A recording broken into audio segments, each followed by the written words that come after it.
typical. Anything but cliche. Anything but routine. The wake-up call on News Radio 1120. KPNW.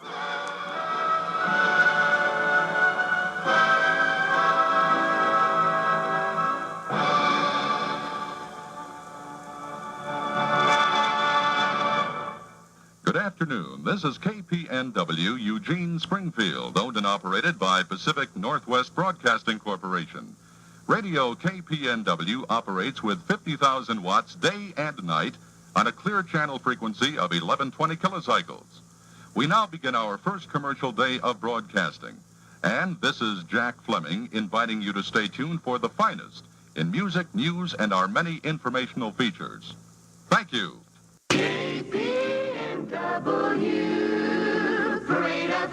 And here he is, the voice, the person who signed us on 50 years ago yesterday, Jack Fleming. Reading along as he's listening to the actual script.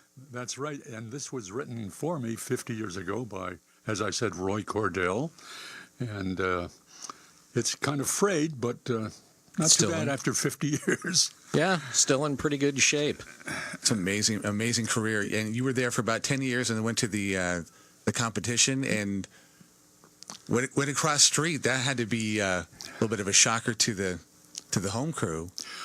Well, as I said, the station was owned by the Wilson family, J. Hobart Wilson, or Hobie as we called him. And when they were very nice to me at KPNW. And when I left, I went to Hobie's office and I thanked him for the many years that I worked at KPNW, and I told him what my plans were. And he stood up and he shook my hand. He said, well, thanks for all the fine work you've done here. And he said, I know you'll do a fine job over there. Uh-huh. And we shook hands, and it was great. That would never happen in this day and age. No. If I walked in and did that to the boss, he would hand me a cardboard box, follow me to my office, watch me clear it out, and then escort me to the door. No, well, actually, I gave 2 weeks' notice, so they knew I was going. Right. I wanted to get to my most embarrassing moment in radio, if you don't mind. We want you to. Yeah. This happened down in San Bernardino. I was doing the morning show on a little station, KCKC, which was 1350 on the dial. And we carried ABC News. I do my show, then we'd break away for 15 minutes of news, and then they would let us come back for 30 seconds of ID and whatever, and then go into what they call the Kipling report, which was a financial news report. Mm-hmm. Well, on this particular day, I returned as if to go back to the network, and here is music playing. And this is when I wore the two big headsets. Mm-hmm. I was unaware that my mic was still on. Oh, no. And I said, you dirty blank. And thank goodness we didn't have much of an audience. But the phone immediately rang, and I picked it up, and it was my mother. And as only a mother can say, what was that all about? So I had to explain away what was happening. She said, well, I hope I never hear it again. Wait, air checked by your mom. Yeah, no kidding.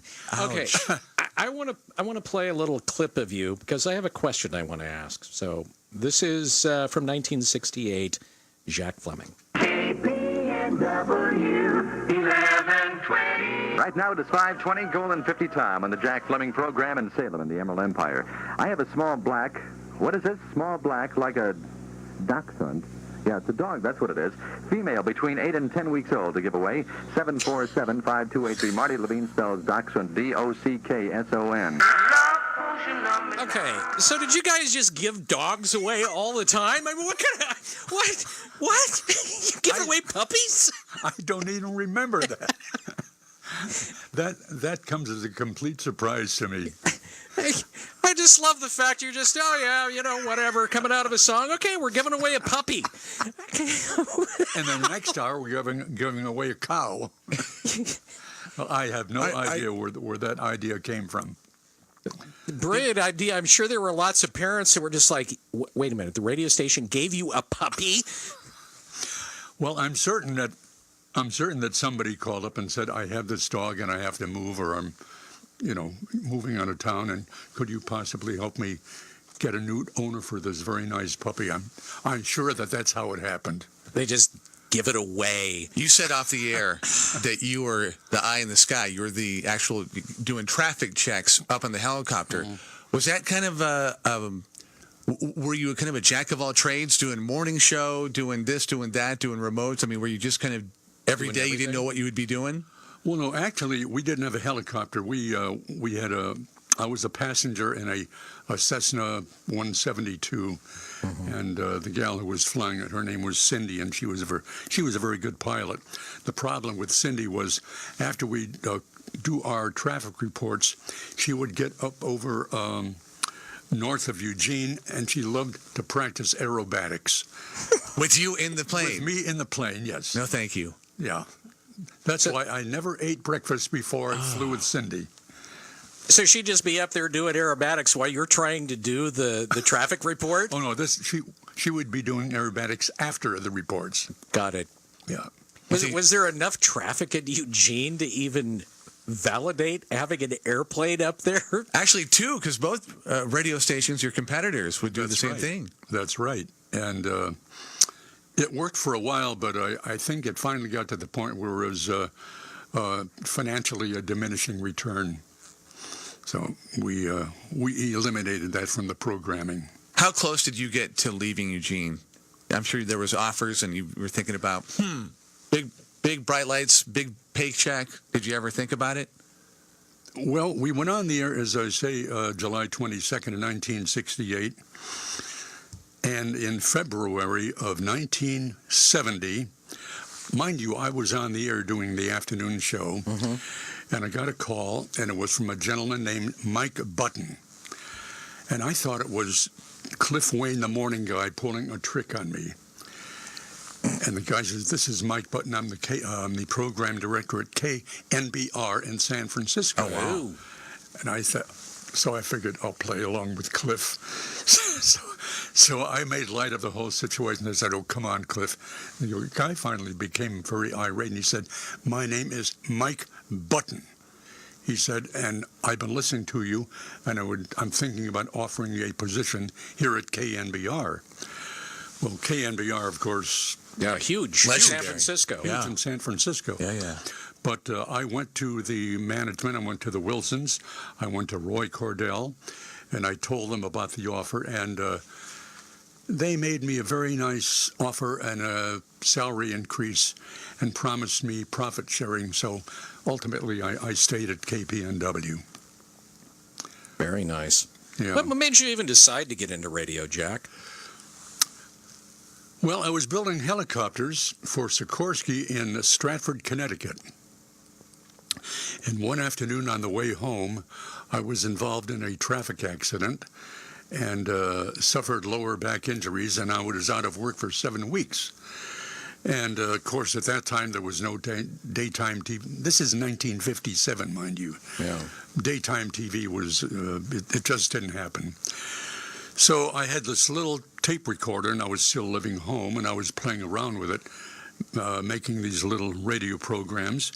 And my mother was in another room, and she said, "What station are you listening to?" And I said, "Mom, it's not the radio. That's me. I'm just fooling around." And she said those words, which I will never forget her for. She said, "You should be on the radio." So I took those words and I ran with them, and believe it or not, I was in the radio business for, are you ready for this? 59 years. Wow. Yeah. 59. As you should have been. Well, that's the way it worked out. But a couple of years ago, I think it was about 2016, it got to the point where I just wasn't enjoying it quite that much anymore, and I finally resigned from the university, KWAX at the university, and so I've been free and having fun for the last 2 years. You ever miss it? No. No. Well, let me put it this way. No, I don't miss it when I'm not around it, but like right now doing, this is fun. This is a kick. This is a blast. It's not work. Yeah. Well, it is work. Make no bones about it. to anybody out there listening who's young and might want to be thinking about getting into radio, it is a job, and there is a lot of work involved, and you have to be very conscientious and, most of all, resilient. I meant this is not work. Oh, Coming in and chat. This is not work. Because you get to leave and go home and have a day. Water the lawn. Yeah. And play with my cats. Yeah, this is sort of like visiting your grandkids, you know. Yeah, it's fun while they're there, but now it's time to go. That's right. You got to be a part of radio when it was incredible. Well, I became part of radio long before machines or cart machines. All the commercials were on little 2 to 3 inch reels, and you would thread them to a magnecorder and play them on the air. And that's how you played your commercials. You recorded commercials. A lot of it was done live. So, and then there was some stuff recorded on discs, and but like I say, the majority of the promotions, the copy and the commercials were done live. What did you think of when the computer age came and you're not splicing or you having to pull your hour of music? What did you think of the computer age? Well, we did a certain amount of that at KWAX, right. And I enjoyed it because it made the job a lot easier.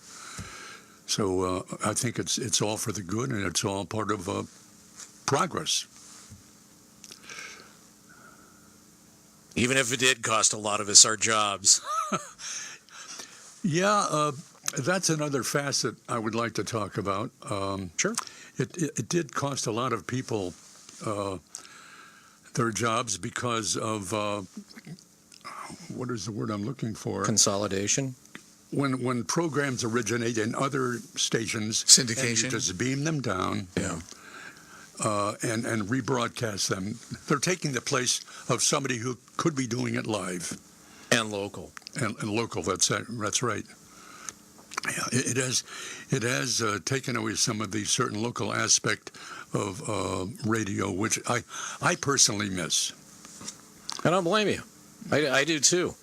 It was like when our competition, you mentioned KUGN, they dumped their morning news show that we used to compete against, and now they got some guys out of Sacramento that are doing the show, and they've lost all of that local flavor, just the connection to the community itself.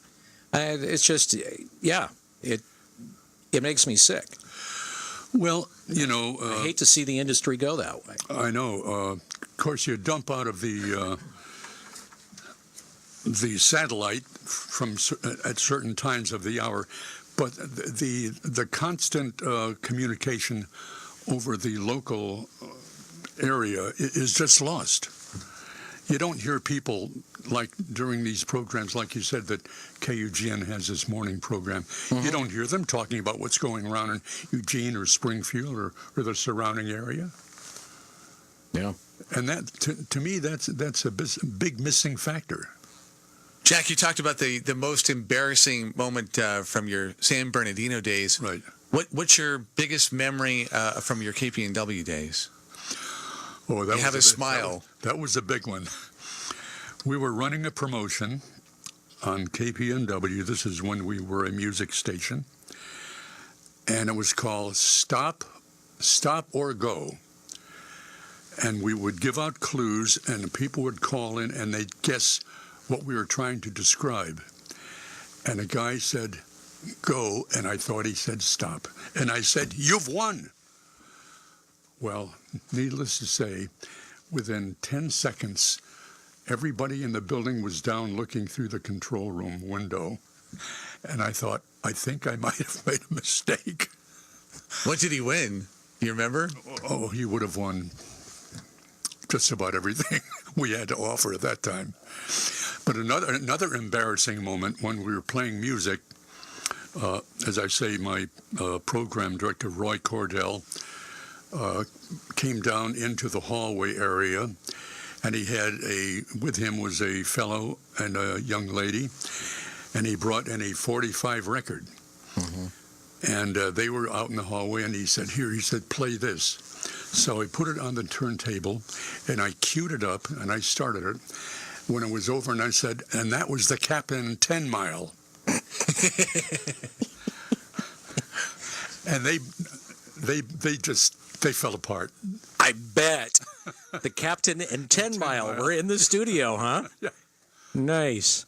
The Oregon version. I'm just curious. I think of different things that have happened while I've been on the air, and the ones that always made the impact is when all hell was breaking loose, whether it was a weather event or flooding or, you name it. Sure. Was there anything like that during your tenure at KPNW that you remember where there was just something huge like that and you knew that, okay, now is when I really earn my pay?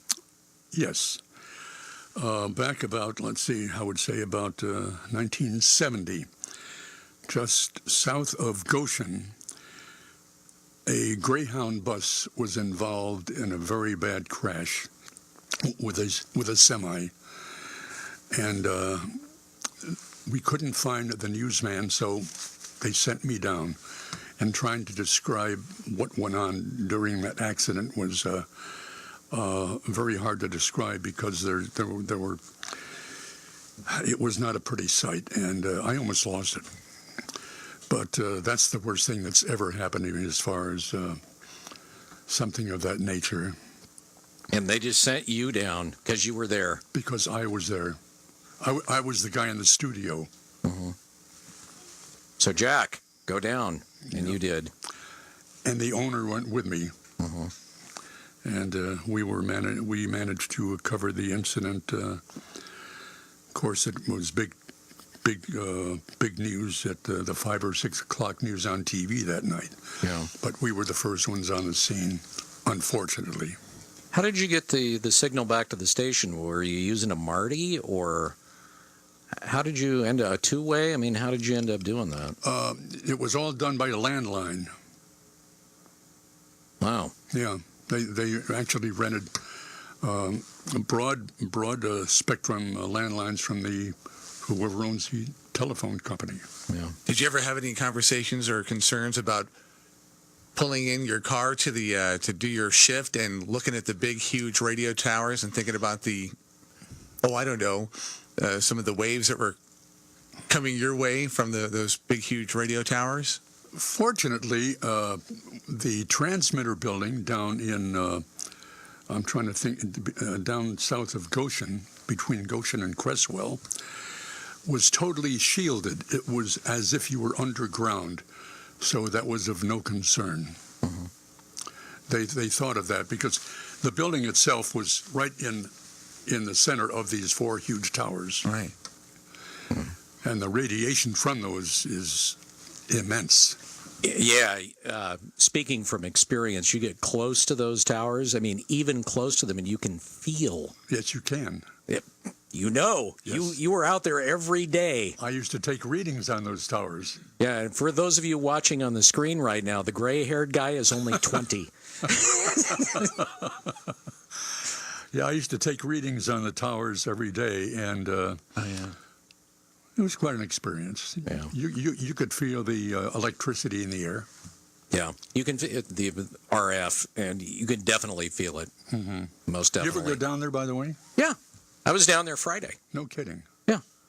Well, you want to go out there sometime? I'd love to. Seriously? I'm serious. Okay, you're on. Call me. All right, we'll do. I would love to take you down there. Do that. You're going to be disappointed, but the sign's still there. Okay, do you have a key when he goes, I want to go too because I want to hear the stories. Do you have a key to the building? Yes. Of course. No, I have no key. We could just wander around the outside of the building. No, I have a key, and you know what? We can also find somebody who can buy us beer. Oh, that's another story. We were snowed in. We were snowed in for a week into that building. That doesn't surprise me. In January of 1970, I don't know if either of you gentlemen were here at that time, but we had about 3 feet of snow. Mm-hmm. And I was a kid. They took us into the building. There were probably 6 or 7 of us. And because of the amount of snow and the inaccessibility of the building, we were in that building for from Sunday to Friday afternoon.